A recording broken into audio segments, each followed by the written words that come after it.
quer fazer sua morada na lua. Os pacientes aumenta mais. A lua limpa salva a alma tua.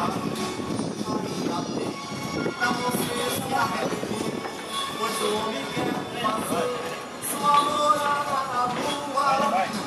Os pacientes ainda mais. A lua limpa salva a alma tua.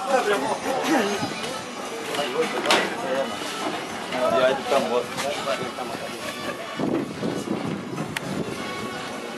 Estava aqui agora? Chegamos em segurança, estamos embarcando aqui no Trapiche, aqui, Cotinjuba, várias embarcações aqui, outra chegando. Tá aqui os nossos ônibus estacionados aqui, nossos barcos. Ilha de Paquetá, Ilha de Jutuba. Só que nós temos uma outra ilha, que é a Ilha de Urucó.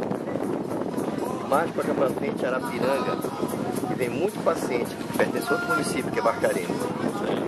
São atendidos aqui pela unidade. Vamos lá.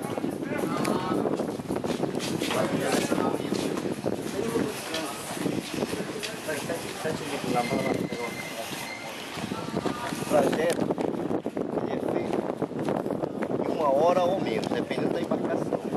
Hoje nós chegamos em menos de 1 hora.